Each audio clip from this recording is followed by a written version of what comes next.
Língua Portuguesa, Gramática, Livro D, Lição 4, Aula 1.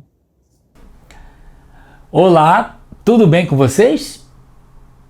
Ué, tudo bem com vocês, Alfa e Beto? Não responderam nada? Não cumprimentaram a turma? Eu estou chateado com o Beto. Mas por quê? Eu mostrei o meu game favorito e ele falou que o dele é mais irado e que não queria jogar comigo. Mas o Alfa falou que o meu game favorito é um flop. Esperem um pouco. Eu não entendo muito de games, mas expliquem pra mim. O que é um game irado? E o que é flop? Irado é um game muito legal e flop é tipo um game chato, fracassado.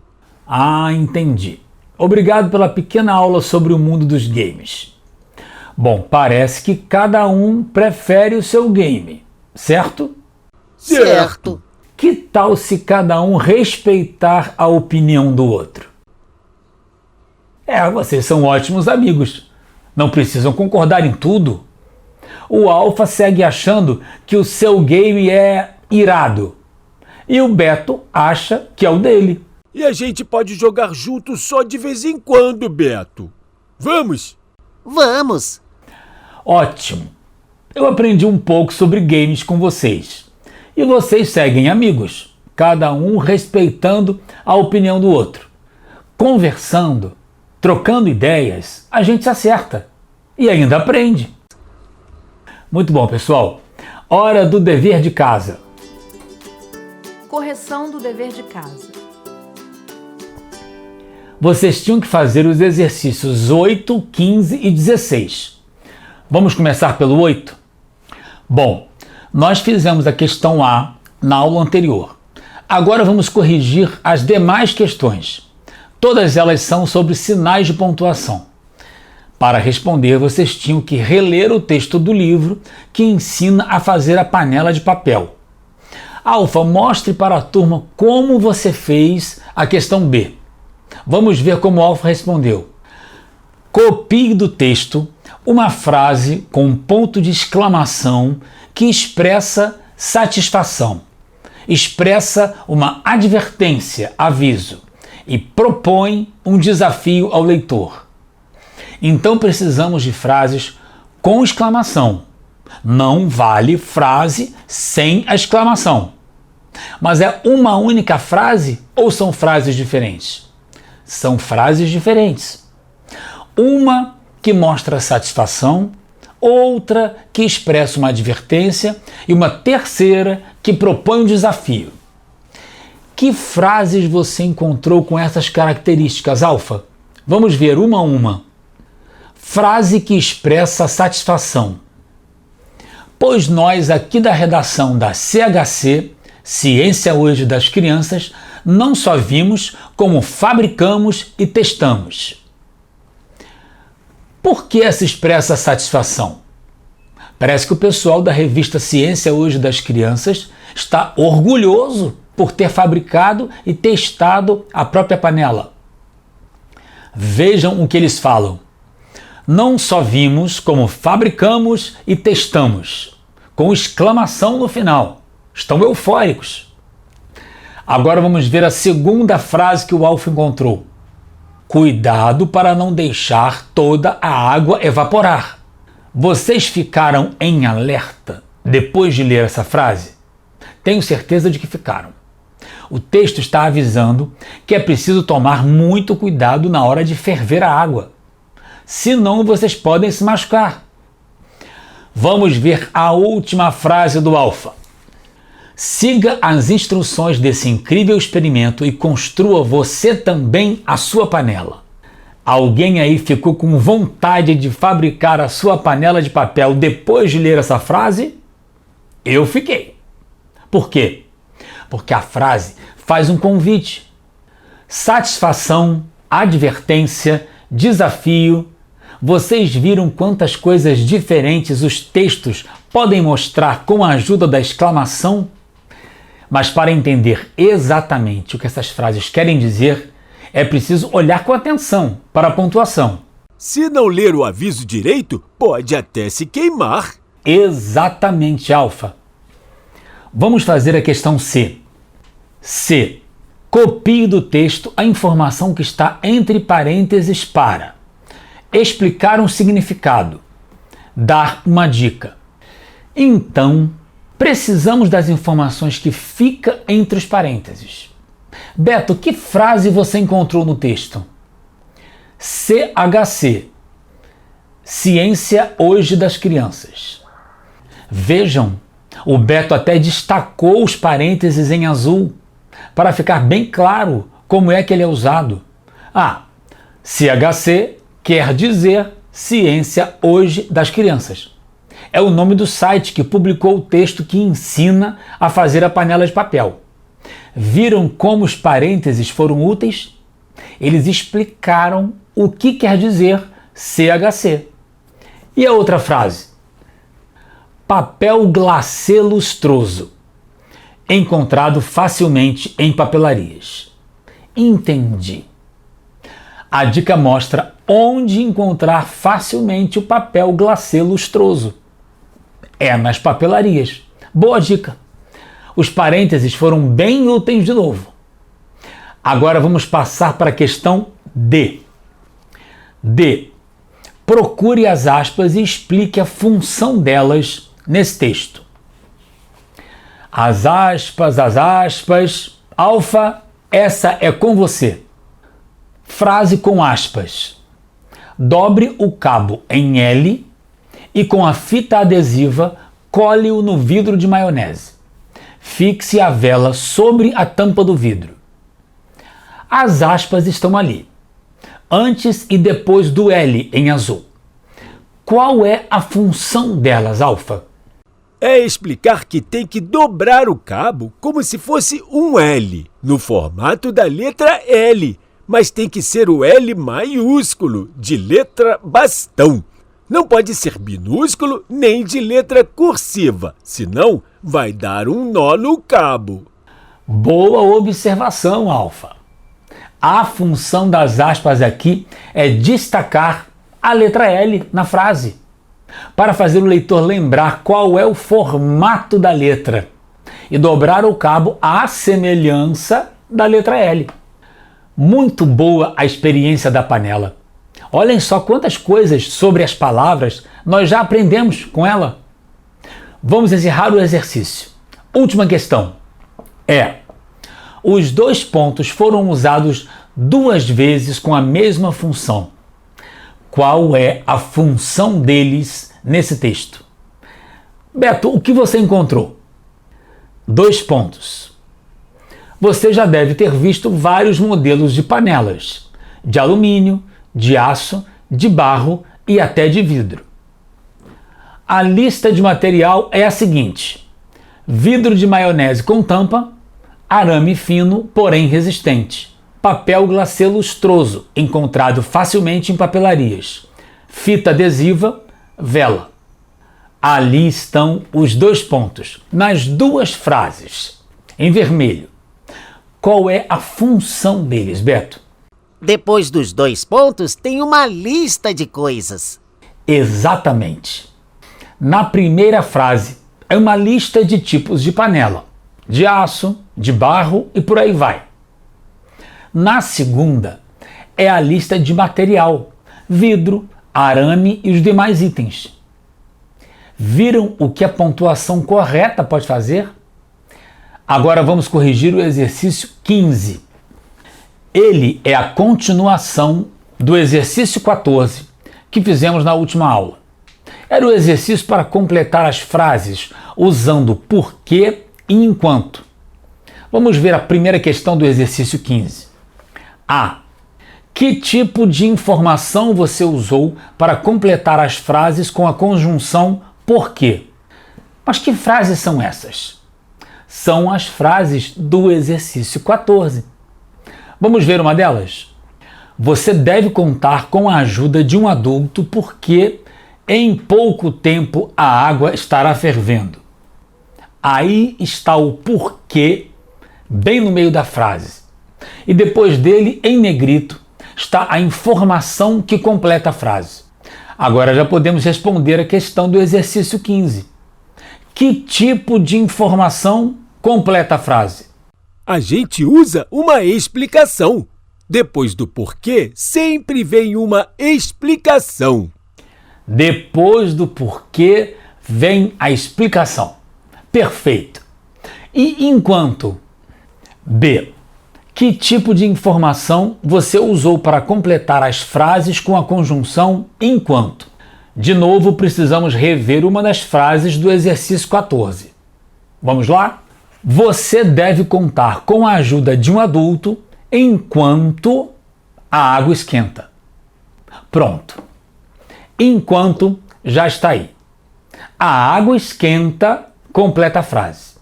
Que tipo de informação é essa? É uma coisa que acontece ao mesmo tempo que outra. Enquanto mostra que uma coisa acontece ao mesmo tempo que outra. Isso mesmo. Enquanto tem o sentido de ao mesmo tempo que. Ou seja, ela mostra que uma coisa acontece ao mesmo tempo que outra. Porque é diferente. Ele sempre inicia uma explicação. Para encerrar o dever de casa, vamos fazer o exercício 16 da página 32. É um exercício sobre os porquês. Vocês tinham que sublinhar os porquês e explicar a diferença entre eles. Beto, mostre para a turma como você fez o exercício. As crianças de 3 a 4 anos adoram fazer perguntas. Por que isso? Por que aquilo? Nessa idade, elas perguntam muito porque são curiosas e querem entender o porquê das coisas e como funciona o mundo em torno delas. Essa idade é chamada idade do porquê. E você, já sabe por que as crianças são curiosas? Por quê? Muito bem. Já marcamos todos os porquês, juntos ou separados, com ou sem acento. Agora vamos olhar para cada um deles de perto e vamos juntar alguns que são parecidos. Por que isso? Por que aquilo? Essas frases são bem parecidas, não é? É o mesmo porquê, separado sem acento. Por quê? Lembram que aprendemos na aula passada? Por que isso? Por que aquilo? No início ou no meio das frases interrogativas, usamos porquê, separado e sem acento. E esse porquê que aparece na última frase do texto? Por que ele é separado, mas tem acento? Nós também aprendemos isso. No fim das frases interrogativas, usamos porquê, separado e com acento. Já tratamos de todos os porquê escritos separados.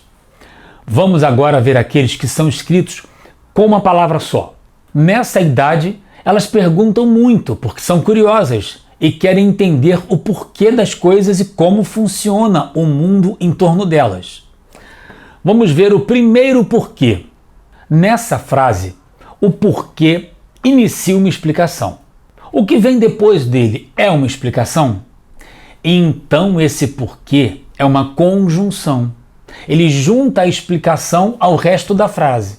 Nessa idade, elas perguntam muito porque são curiosas e querem entender o porquê das coisas e como funciona o mundo em torno delas. Porquê, junto e sem acento, é usado para iniciar uma explicação na frase. E o outro porquê dessa frase? Nessa idade, elas perguntam muito porque são curiosas e querem entender o porquê das coisas e como funciona o mundo em torno delas. Querem entender o porquê das coisas. Porquê junto e com acento. A gente consegue trocar esse porquê por motivo ou razão?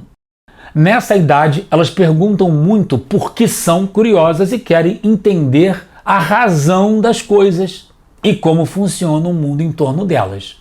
Consegue. Então, esse porquê é um substantivo. Porquê, junto e com acento, é um substantivo e pode ser substituído por motivo ou razão. Bom, para encerrar, essa idade é chamada a idade do porquê. Porque junto e com acento é a mesma coisa, é um substantivo.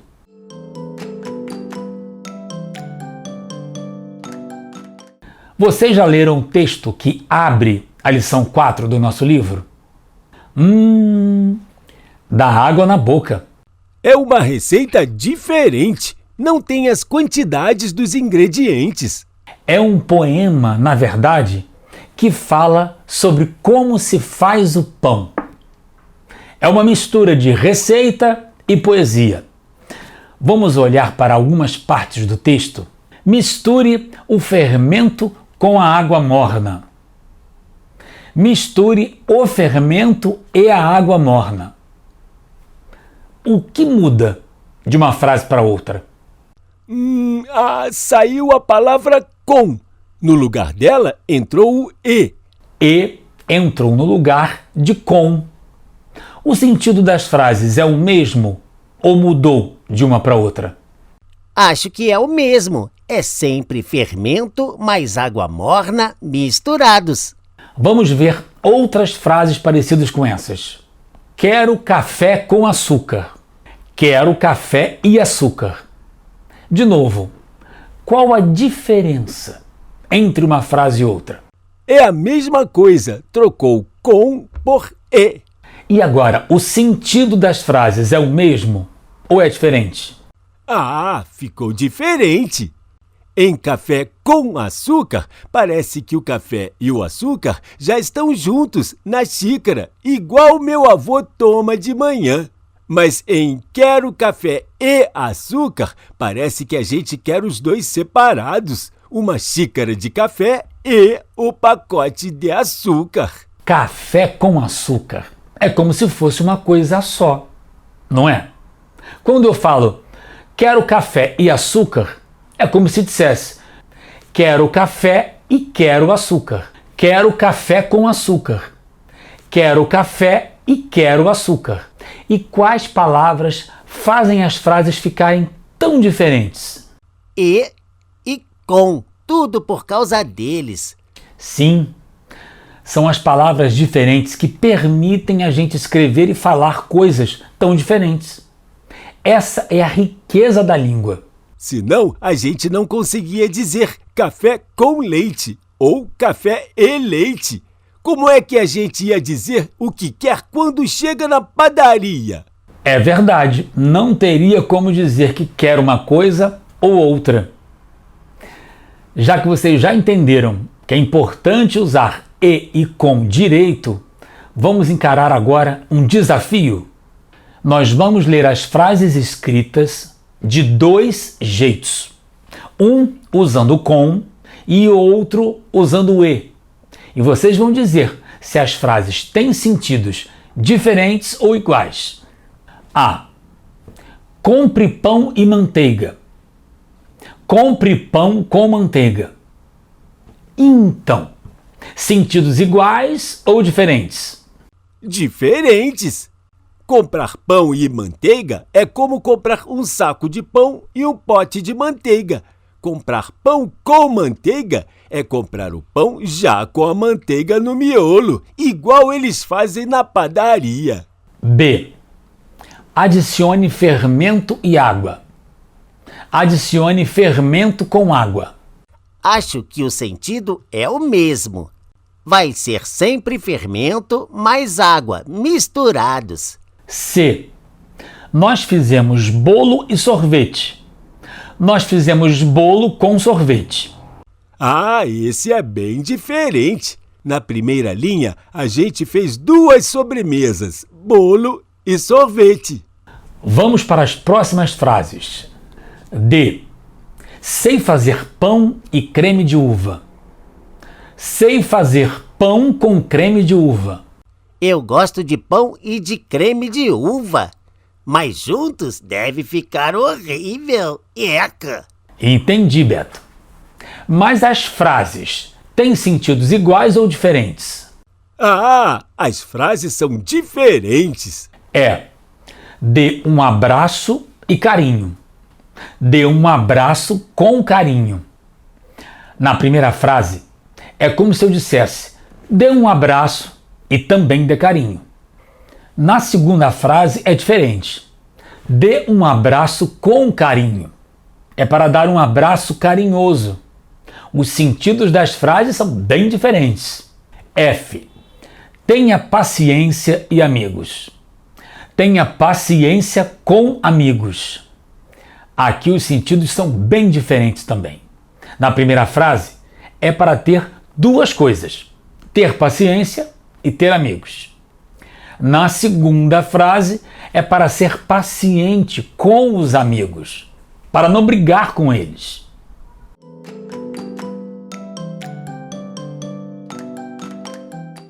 Vocês já repararam que há muitas palavras parecidas na nossa língua? Elas parecem até irmãs. Vejam só os pares de palavras que aparecem em vermelho nestas frases. Eu estou triste.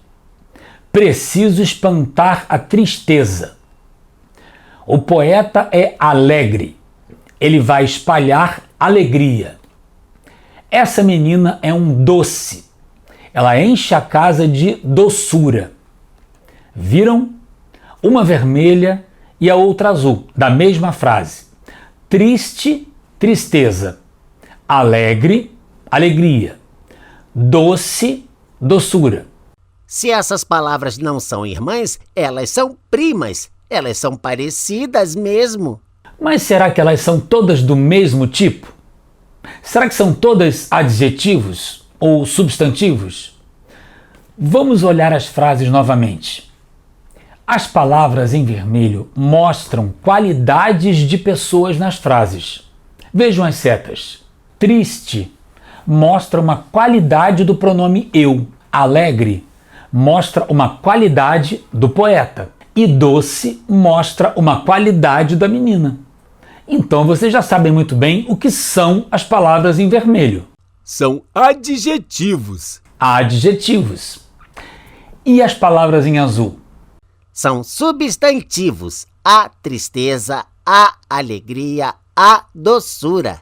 Então já sabemos uma coisa sobre as palavras que são primas.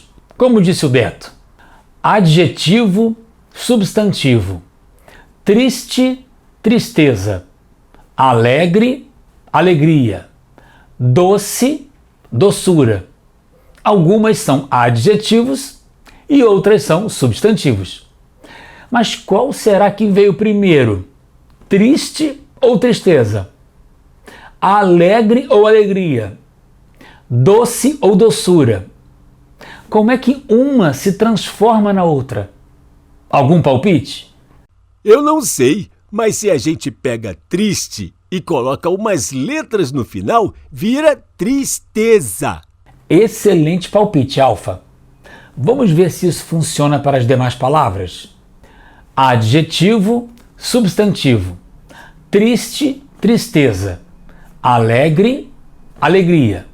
Doce, doçura. É isso mesmo, Alfa. Com mais algumas letras, triste vira tristeza, alegre vira alegria e doce, doçura. Essas palavras são mesmo primas. Eu tenho um primo que é muito parecido comigo, mas eu tenho algo a mais que ele. Algo a mais. É isso, Beto.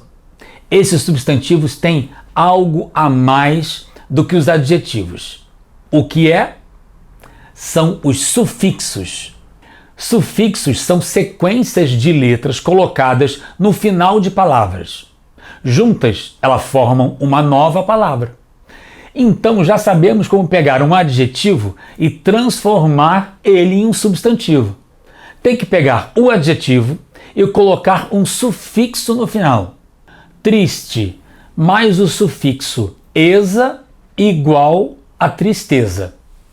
Alegre mais o sufixo ia igual a alegria. Doce mais o sufixo ura igual a doçura. Mas reparem em uma coisa. Tem que cortar a última vogal do adjetivo. Vamos escrever, então, como fazer para formar substantivos a partir de adjetivos. Como formar substantivos a partir de adjetivos? Cortar a última vogal do adjetivo, acrescentar os sufixos esa, ia ou ura ao final dos adjetivos. Mas é uma regra? Funciona sempre. Nós vamos ver isso logo mais, Alfa. Vamos testar em várias palavras para ver se funciona. Muito bem, já vimos como pegar adjetivos e formar substantivos. Será que dá para fazer o contrário? Formar adjetivos a partir de substantivos? Vejam algumas frases que estão no exercício 10 da página 40. Esse cheiro se espalhou pela casa. Que pão cheiroso! O ciúme deixa as pessoas tristes. Ele é tão ciumento. O aroma se espalhou pela casa. Esse pão é tão aromático. As palavras em vermelho mostram qualidades de coisas e pessoas. São adjetivos. E as palavras em azul são os substantivos. Vamos escrever em preto o que substantivos e adjetivos têm de diferente? Então já sabemos como formar adjetivos a partir de substantivos e quais sufixos usar. Cheiro mais o sufixo oso igual a cheiroso. Ciúme mais o sufixo ento igual a ciumento. Aroma mais o sufixo tico igual a aromático. Vamos escrever então como fazer para formar adjetivos a partir de substantivos. Como formar adjetivos a partir de substantivos? Cortar a última vogal do substantivo. Acrescentar os sufixos oso, ento ou tico ao final do substantivo. Resumo da aula. O que aprendemos hoje?